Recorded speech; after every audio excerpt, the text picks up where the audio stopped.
Thank you all for joining us today for this British Chamber of Commerce event on Battery Storage for Asia, a Net Zero Accelerator.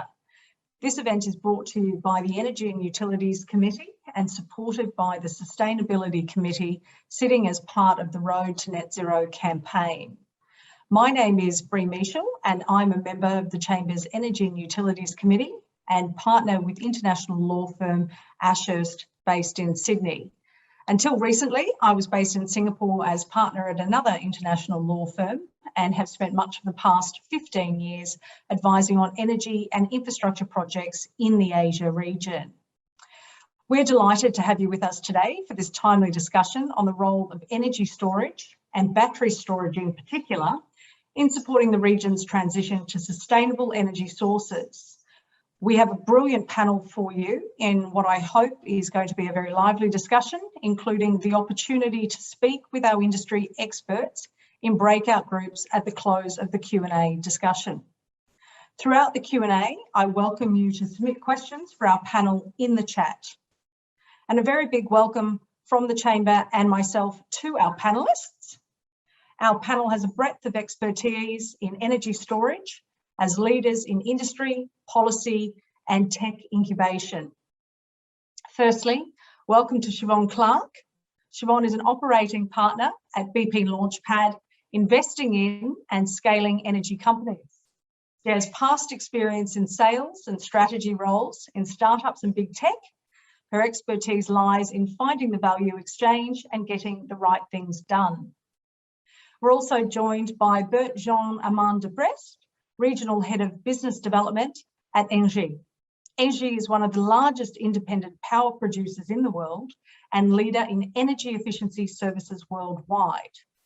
Their core mission is to partner with and assist large corporations, industry, businesses, and local governments in their energy efficiency, energy management, and renewable energy needs by designing and delivering cost-effective and sustainable solutions as a service in accelerating common ambition and journey towards zero carbon emissions. Welcome also to Benny Suryadi. Benny is currently a manager of the Power Generation, Fossil Fuels, Alternative Energy and Energy Storage Department for the ASEAN Centre of Energy. He has over 10 years experience managing and researching and programs related to energy, power and climate change in Southeast Asia, supporting countries in accelerating their energy transition. Benny also manages two ASEAN major projects, the ASEAN Climate Change and Energy Project, known as ACCEPT, the first integrated energy and climate change project in ASEAN, and the ASEAN Interconnection Master Plan Study 3, the regional blueprint for electricity interconnection. Finally, we welcome Mauricio Riveros, a senior manager in energy systems at the Carbon Trust. The Carbon Trust is an independent organisation that advises businesses, government, the public sector and financial institutions on their opportunities in a sustainable low carbon world. Mauricio is an electrical engineer with 15 years of experience in analysis and design of power systems, electricity market regulation, and systemic integration of smart technologies and distributed energy sources. At the Carbon Trust, he's worked in the low carbon energy sector on several projects related to smart grids, renewables and storage for a range of high profile public and private clients, including local governments in the UK, Latin America and Asia. Now kicking off our Q&A session, I think it would be helpful to clarify what it is we mean by energy storage and the different types of battery storage there are. Perhaps, Mauricio, if you could provide us an overview. Good afternoon, everyone. Thank you very much for having me today. Of course, with very pleasure, I can give you an overview about what we understand by energy storage. Well, first of all, we have to understand that the electricity is produced and consumed at the same time. And this is the big challenge, basically. It has been always the big challenge in the power system. The storage has the opportunity of basically provide flexibility to a power system. And by energy storage, we understand all the process of charging, storage, and discharging the energy in a controlled manner. And this discharge and charging process is done based on external signals, usually prices, but also can be a particular energy signal in terms of depending on what is the type of services that the energy storage is providing. However, there are different types of energy storage, there's different way of actually they can be categorized. Usually, it's done by the type of vector they use for the charging and discharging process. For example, this can be electricity, heat, or can be synthetic fuel, even gas. But also, it can be categorized depending on their characteristics. For example, how long is the charging and discharging duration, which will be related to how big is the size of the storage capacity, and also how quickly how big is the storage output, and therefore the power output of the asset. And if you see the whole value chain, actually there's different possibilities of technologies. For example, at the grid scale, in the transmission grid, you can have big sizes of storage with long duration time of charge and discharge, such as, for example, compressed air technology, pumped hydro storage, or power to gas technology, where, for example, I'm thinking about using electricity to produce, for example, hydrogen, and then using the hydrogen as a storage component. But also in this, at this size, the batteries can also provide a storage capacity. Then if we move down to the distribution system, also there's a different type of technology, such as flow battery, but here actually there's a big component of storage provided by batteries. And among the most common are the lithium-based batteries and the sodium-based batteries. And then if you go to the fast response, which are the type of technology that need to provide a response in the level of seconds to provide stability to the grid. In that case, again, there's different type of technology, such as the supercapacitor, the flywheel. But once again, the batteries can participate in providing services at this level. So as you can see, the different type of technology you can classify in different manners, but batteries are a type of technology that can participate in different places across the whole value chain. However, and this is the last thing I would like to share with you, still the batteries are far behind in terms of how much is the total installed capacity in the world. By far, the most installed capacity is pumped hydro in the range of 95% of the more than 150 gigawatts installed in the world. However, in the next decade, a big component of the 80 gigawatt expected to be installed in the next 10 years probably will be from batteries. So as you can see, battery can have a big opportunity in the next years, and there's different drivers for that. Thanks very much, Mauricio. And I guess following on from that, with all the varied technologies and sort of, I guess, the very purposes that they serve, what are, if you could give us an overview of what services and opportunities batteries actually do present? Yes, sure. Well, as I said, the storage can be located across the whole value chain, and particularly batteries in all the different places of the value chain. And as I have said, can be in the transmission, distribution, the generation at the systemic level, but also they can be located behind the meter in the demand side. So basically, we can categorize different type of services depending if they are grid-based batteries providing services directly to the grid, or if they are behind the meter battery installed in the demand side in sites of users, providing services either for the users for their own demand and their own interest, or to provide the grid services to the grid. And then also another possibility is you talk about off-grid systems, so not connected to the interconnected power system. And in this case, also battery has opportunity to provide different type of services. Just to give a flavor, type of services which are very common for batteries. For example, at the system level, so I'm talking about batteries providing services for the system operator. The batteries can provide frequency support, can provide also reserve in terms of short-term operating reserve, or renewable energy support. For example, decreasing the level of curtailment of renewable energy at a particular moment in the overall system. But then in the generation particular aspect, also, for example, for generation asset owner, it can provide firm capacity. For example, if you have a renewable energy asset which has an intermittent generation, such as wind or solar, battery can firm its capacity or curtail, reduce the need of curtailment due to restriction of the system operator. Then if you go to the grid, different type of services can be also provided by batteries that as a result will create a value for the transmission or distribution system, network owner.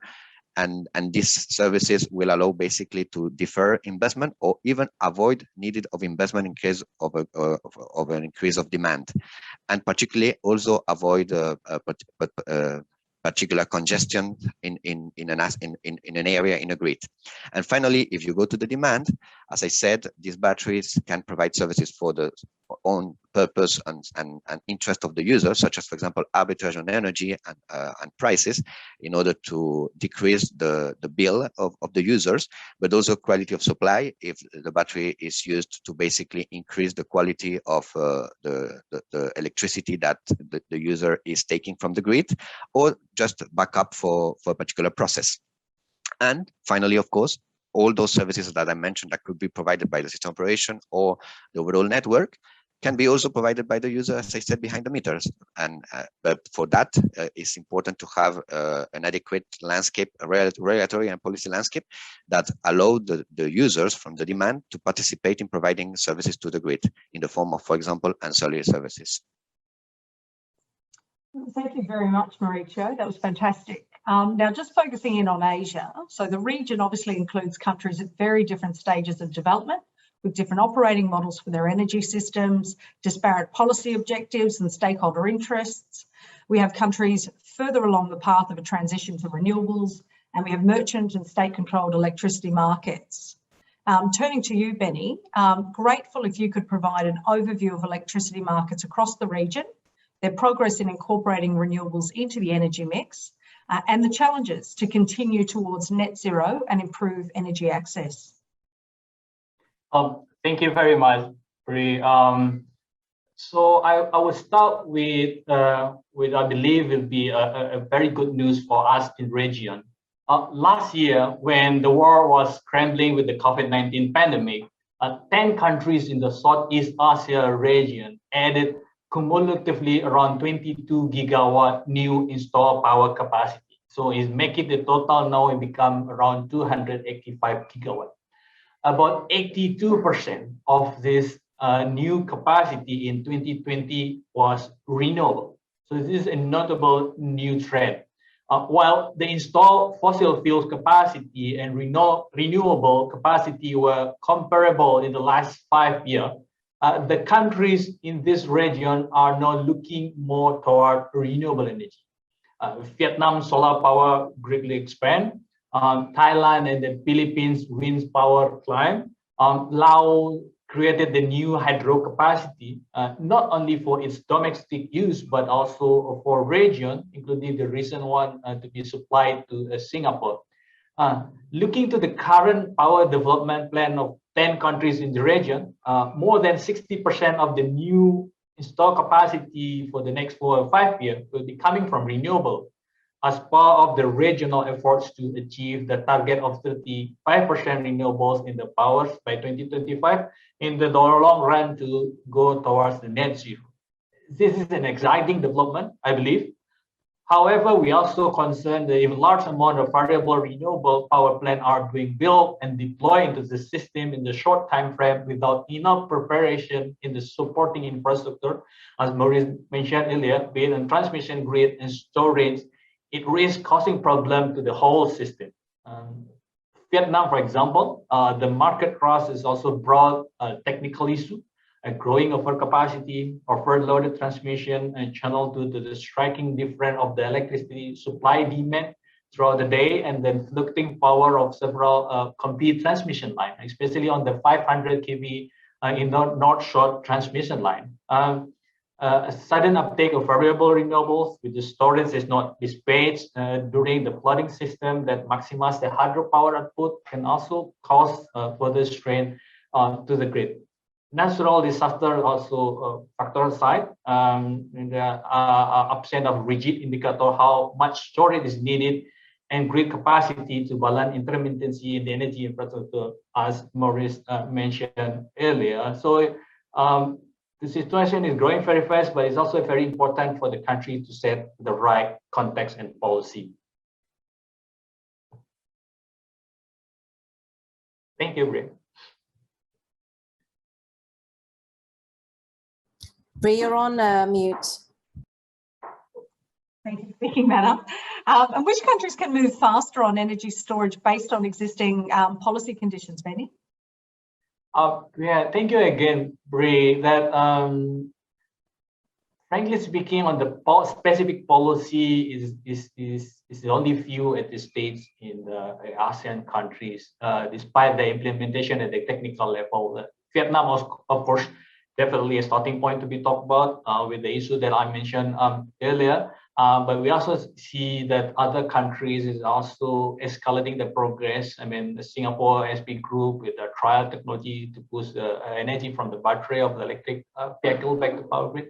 And then in the announcement of the budget 2020, the phase out internal combustion is also a policy push for the government to measure to encourage the battery storage.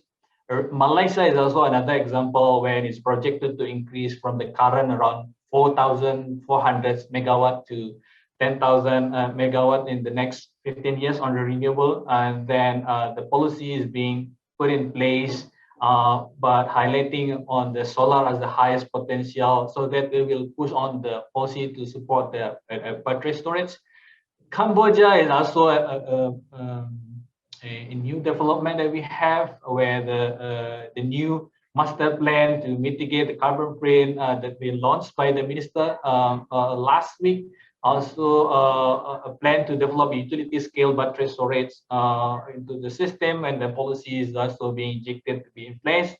And Indonesia, of course, with over 80% of the power generated for a Java-Bali grid, which supply the electricity to 70% of the country population, come from fossils.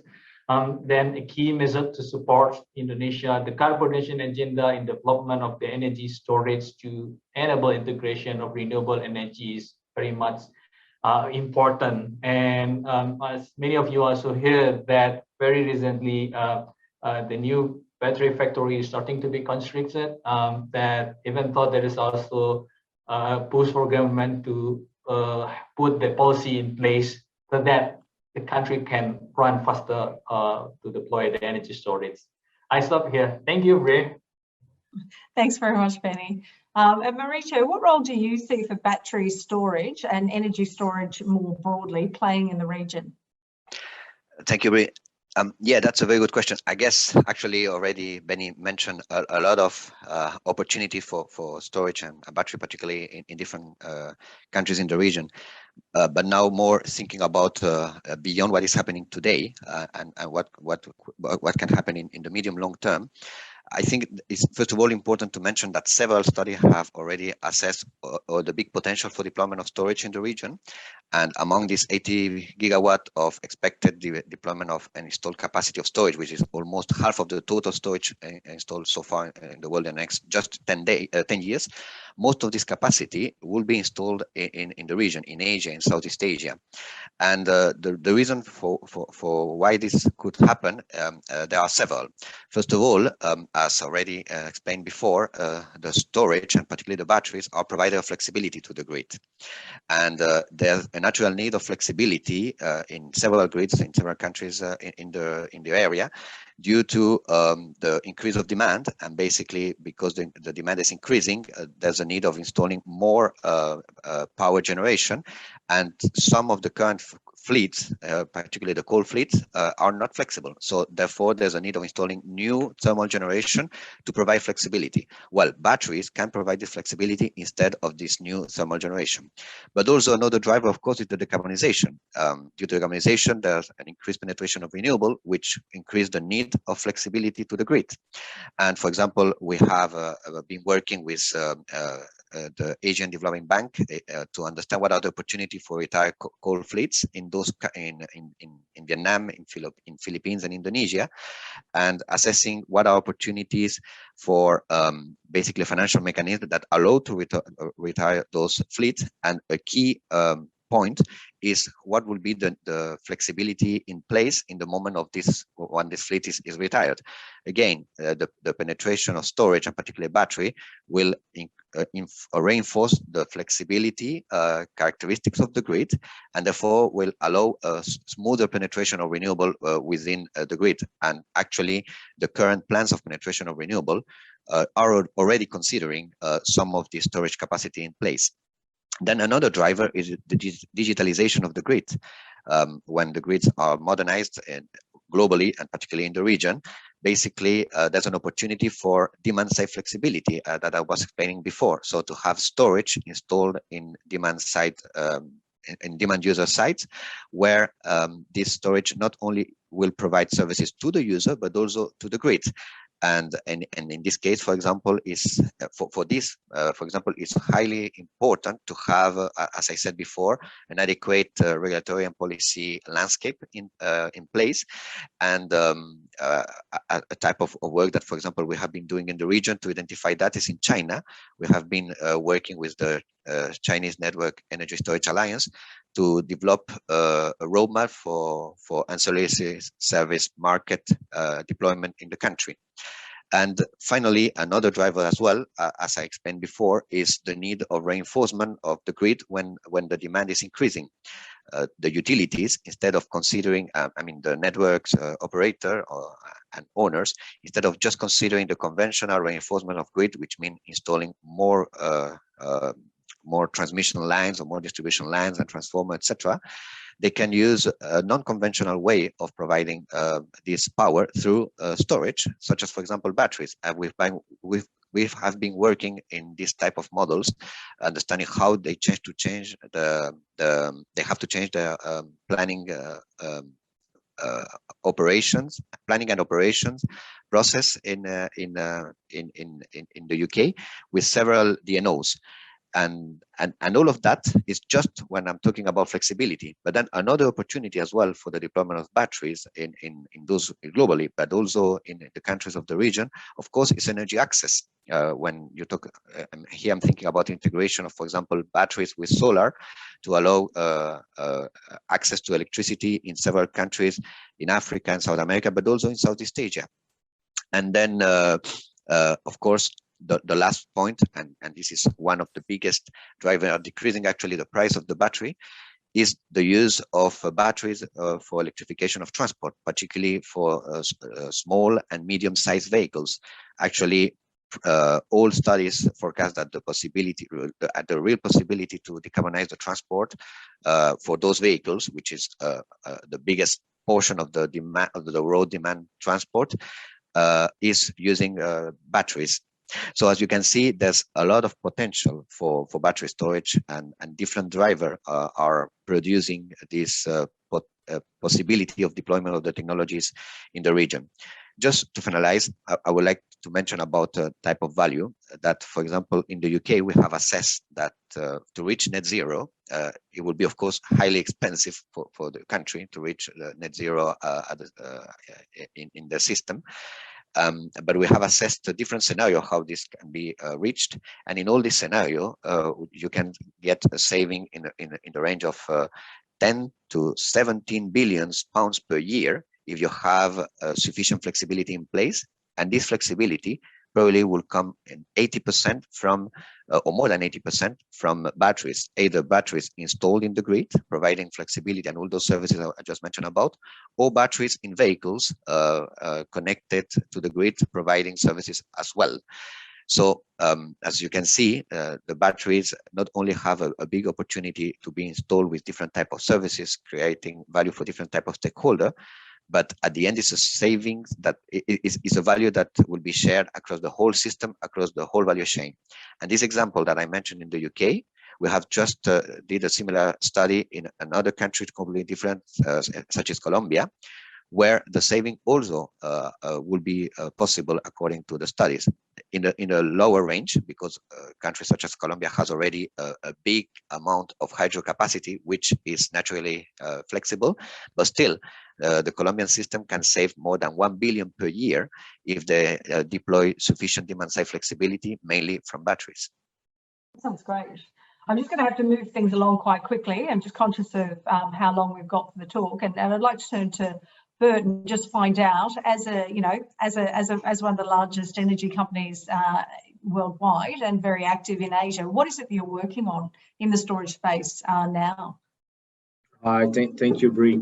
So we are actually in Singapore. We actually have a test bed out of the shores here in Singapore at Semakau Island, which is actually a landfill island, where we're together with NTU have a microgrid where we have integrated a wind turbine, renewable energy, hydrogen electrolyzer, battery storage, and solar energy.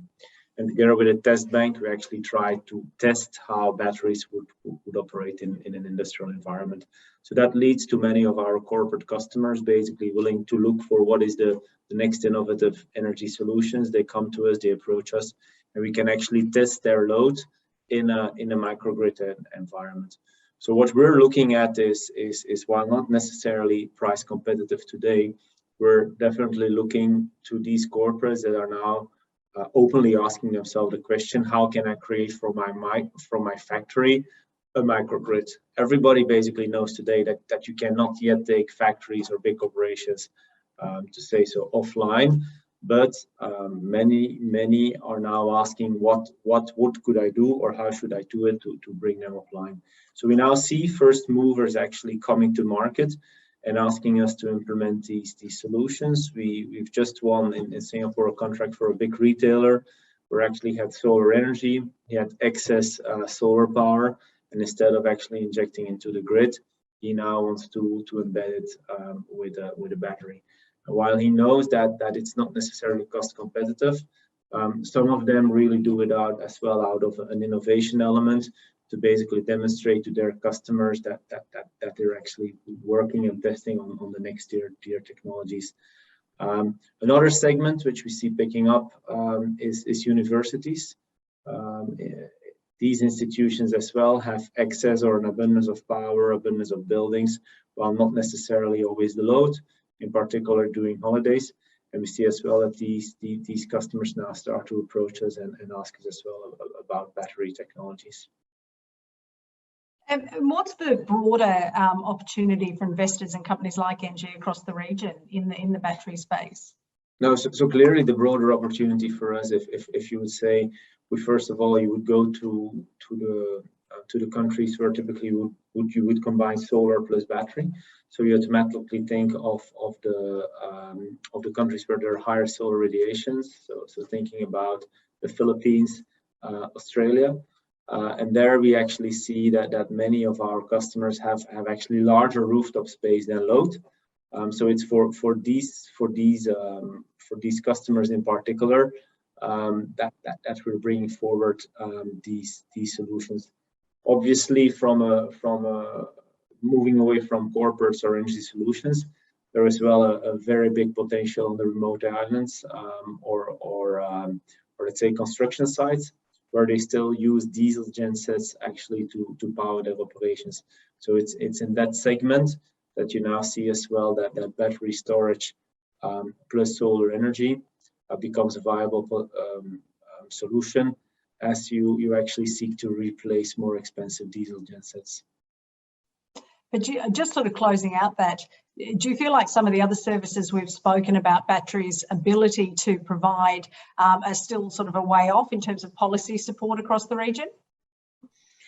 Well, yes and no to say so. So I think in terms of policy support, you automatically think of subsidies, and in North America we see now certain regions picking up very hard on batteries because of subsidies. That said, we typically see in this part of the world that even for the adoption of renewable energy, while you have seen adoption of solar power, wind power has been fueled by subsidies. In Asia, we have not seen sometimes very small feed-in tariffs at the start of it, but I don't necessarily think that you need to have these subsidies. We see that there start to become use cases in Australia and the Philippines where solar plus battery can become a parity. We see solar at 50 to sometimes 70, 80% discount to the grid tariff. So that buffer really allows to basically adopt solar. In addition to that, with let's say electromobility picking up, like Mauricio said, Tesla building its gigafactory and many more to follow, we definitely foresee that there is a drop in prices, and on average, we would see that there is a break-even point 5 to 8 years from now, where we truly believe that everybody that will consider solar, with efficiency of solar panels as well to increase, definitely will bundle it with a battery to balance out its production. Well, thanks very much. And Siobhan, I'd be grateful to have your view on this, particularly given your sort of involvement actually scaling up and making things work. Yeah, and it's almost like the collection of everything that all the panelists have been saying.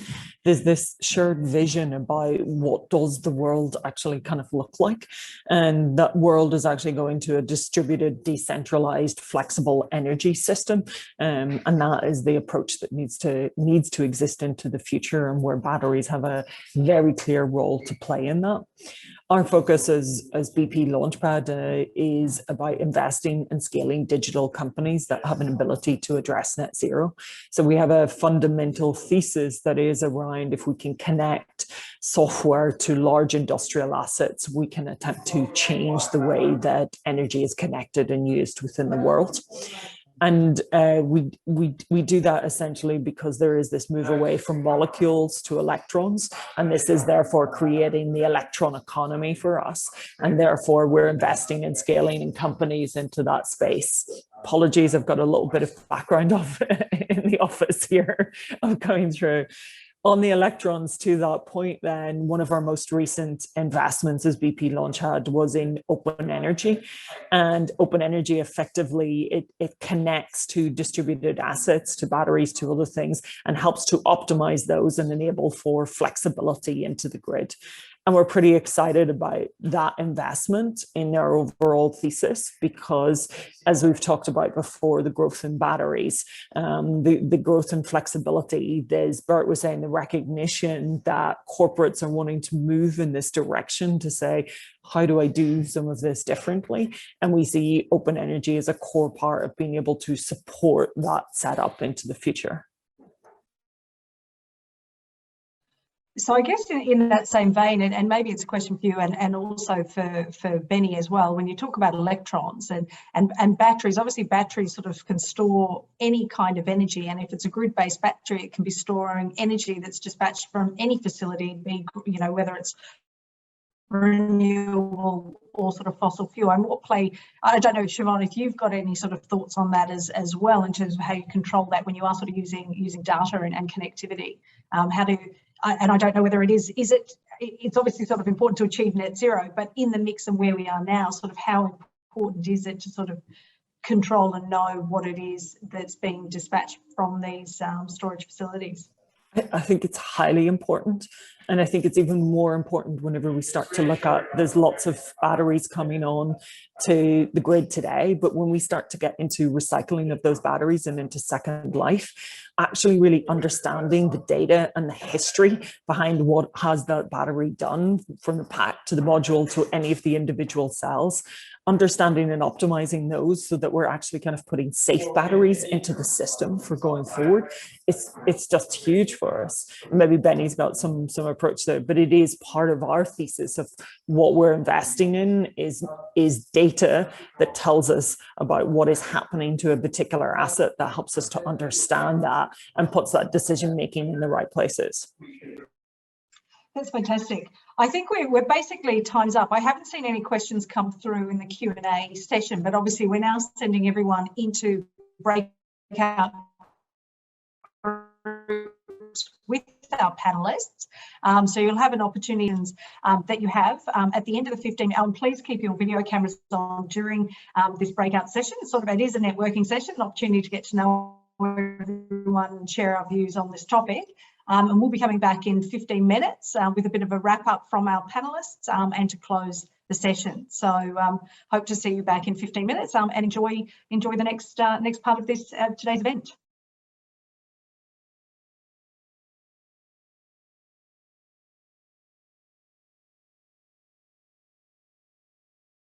Hi everyone, and welcome back to the full group. Over the next few minutes, I'd like to sort of pass the baton around to each of our panelists, and if they could just, give us a brief summary of the discussion in their group. Might hand over to you, Benny, first. I don't know if you want to go first off the ranks there. Right. Thank you, Bri. I mean, it's gonna be. I have a privilege to sit down with two experts on the finance group. So we were talking about the fiscal incentives and how the situation in the region, and also look at the example Australia, as Leon mentioned, is a good example. And then we see that we see battery will, it's very critical, and then will have a central place in the futures markets. And the government stimulus package, it's prominent, but it's also to figure out what's the thing that needs to be done. And also it's very interesting from Leon as I mentioned that when we discussed it, what kind of incentive that we need to provide on the development of energy storage. If I correctly guess that it can be packaged. It's a part of the existing incentive of renewable energy. So in the PPA, so it just simply run that way rather than provided a separate one. So it helps addressing the issue on the giving the stimulus or fiscal incentive for the storage development in the region. I hope I get that correctly. Have anything else to be added? It was a very lovely discussion on this kind of financing issue. Yeah, no, it was a really good discussion that we had, and that whole example around where it is a hybrid model. So you've got your battery with your renewable installation. If the battery is actually dispatching the power, that the off-taker should be paying for that power, and if there are feed-in tariffs, paying at that rate, whether or not that would work to make it commercial and viable as a project. Just handing on, Bert, perhaps if you could wrap up your room's discussion. Yes, no, I had a very interesting discussion with Robert, who actually works for McDonald's. I always need to say that I say it right. But then I think he confirmed the trend as well. So he sees a tremendous pickup of studies for batteries and in particular, as we discussed, the island grids, the Philippines, as well as Australia. You see a tremendous demand for energy picking up, or for battery storage picking up. And one final element to basically conclude on is and we didn't touch on as NG does it as a developer as well. So while many of the studies are still looking to self-invest, NG is more than happy to invest in these solutions. So we definitely believe that while many have been looking at it from an investment perspective, and it's not necessarily the right thing, but if you actually put it into a service model with an external investor such as NG, you basically look to break even, and the technology is really there at parity, and only expected to decrease in time. Thanks very much, Bert. And handing over to Mauricio. Thank you, Bri. Well, in my breakout session, we talked mainly about opportunities for batteries in transport. Actually, we had a startup interested in using batteries for electric vehicles, and also electrified bus fleet operator in Singapore. And well, basically, I would say we discussed about what are the key challenges for using battery in transport, particularly in the case of the bus fleet. First of all, about the grid capacity. In their case, they have the maximum grid capacity. They have reached the maximum grid capacity, and therefore they cannot electrify more buses in the site when they're charging, and in that case, for example, we talk about opportunity to integrate this with on-site generation and batteries to provide additional capacity without the need of reinforcing the grid. And such business model like that and case study like that, as a Carbon Trust, actually we have identified and supported in Wales in the UK. And also we talk about V2G and what are the opportunity for a fleet to provide V2G in Singapore. Well, first of all, of course, there's the possibility, the market possibility and the policies to allow that. But also there's another interesting challenge in that was raised in terms of what will be the impact in the lifetime of the battery of the vehicles, and also in the utilization of the vehicles, because usually the fleet operator, as it was the case here, the main interest is to have the bus as much as possible on the road instead of being standard in a park site providing energy to the grid. So it was an interesting conversation to understand what are the actual possibilities for batteries in transport.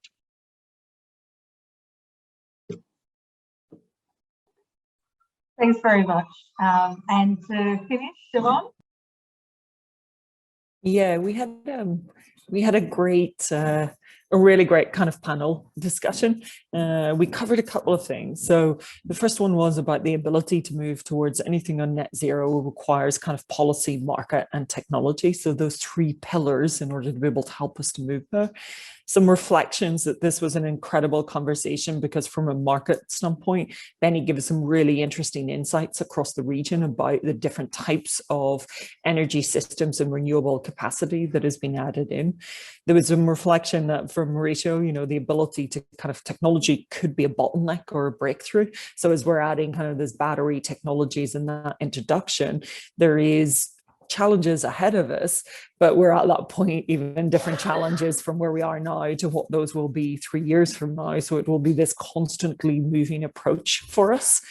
And what was really interesting is one of the areas in the breakout room was connected to bringing digital and OE as this platform, as this connection to be able to help to optimize those assets and that connection into the grid and seeing this movement in that area. And finally, there was this wrap up around the ecosystem and the ability to kind of reflecting on what Bert was saying, a reflection of the ability to bring the ecosystem together, even at a small scale in a microgrid, and encouraging those consumers, even large industrial consumers and corporates, to take that up will start to move us in a different direction towards net zero. So some really great learnings. And even for me, to Benny, to Bert, to Mauricio, to Brie, I've learned more in the last hour, I think, than what I've done in maybe 6 months and kind of spending time in this. So it's been really great. And that was reflected from the rest of the breakout room. Oh, thanks very much, Siobhan. And thank you very much to all our panelists. I think it's been a great, very informative session today. And obviously there are exciting things ahead for the use of storage and battery storage in Asia. So just to thank you all also for joining us today. In terms of other events that we have coming up, we have got the BritCham Business Awards coming up, so please register for any of these events if you are interested in any of the topics. And obviously we've got a session coming up with the Ministry of Manpower, speaking with the Minister themselves. We've got a session on green data centres coming up, closing the gender attrition gap. We've got a session on diversity and inclusion. Ending the year, really, we've got a SEW think tank, and that's where we're going to be reflecting on this and other decarbonise events that we have been focusing on throughout this year. We've obviously got the Climate Chamber mission hosted by the Glasgow Chamber of Commerce as well on the 2nd and 3rd of November. So just a really big thank you for joining, and please sign up for any of those future events that might be of interest. Pleasure to spend this session with you today. Thank you very much.